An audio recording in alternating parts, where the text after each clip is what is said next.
फौजी की पत्नी। निकिता एक गरीब परिवार की लड़की थी। गांव में 16-17 साल की उम्र में होते ही शादी की जल्दी हो जाती है। निकिता की शादी करवाने के लिए उसका परिवार जल्दी में था, क्योंकि उसकी 2 छोटी बहनें थीं। उसके पास भी शादी करने के अलावा कोई चारा नहीं था। वह देखने में साधारण थी और घर के हालात भी दहेज देकर शादी करने के लिए अनुकूल नहीं थे, इसलिए उसकी शादी जुड़ती नहीं थी। उसमें गोत्र या कुंडली की कमी दिखाकर बहुत से रिश्ते मना कर देते थे। अंत में एक रिश्ता आया और उस लड़के ने उसे पसंद कर लिया। लड़का सेना में सिपाही था। बुजुर्ग लोगों ने शादी करने पर नाराजगी जताई और कहने लगे कि लड़का अपनी पत्नी को समय नहीं दे पाया तो कल और शहीद हो गया तो पिता ने बेटी से पूछा। निकिता ने अपने पिता की परेशानी देखकर शादी के लिए हामी भर दी और शादी हो गई। निकिता अपने ससुराल चली गई। फिर कुछ दिन बाद पति ड्यूटी पे चला गया। निकिता अकेले रह गई। वह सोचने लगी कि घर बैठे बैठे क्या करना चाहिए। सास से पूछने के बाद वह पहली बार घर की सीढ़ियों से नीचे उतरी। यह गांव कैसा है वह देखने गई थी।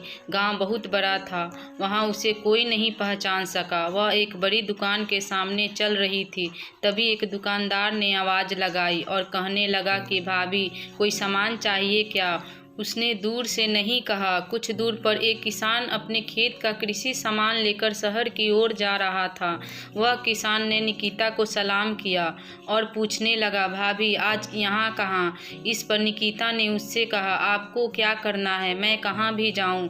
फिर किसान ने कहा, भाभी अगर आपको किसी भी चीज़ की ज़रूरत हो तो बस हमें बताना। धीरे धीरे निकिता आधा गांव घूम चुकी थी, लेकिन ऐसे किसी से भी नहीं मिली जिसने उससे बात नहीं की हो। निकिता का सवाल था, इतने बड़े गांव में हमने कभी घर नहीं छोड़ा और किसी को जानते भी नहीं हैं, और फिर भी लोग मेरे साथ इतने प्यार से पेश आ रहे हैं और मुझे इतना सम्मान दे रहे हैं। हमारे गांव में कभी मैं पुरुषों से आंखें भी नहीं मिला पाती थी।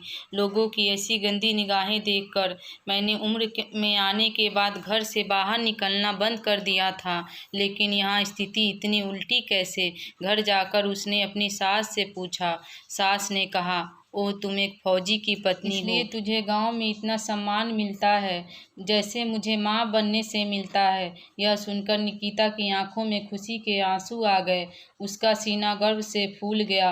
वह खुश थी कि उसने एक फौजी पति चुना था। कृपया लाइक एंड सब्सक्राइब जरूर करें। पूरी कहानी देखने के लिए धन्यवाद।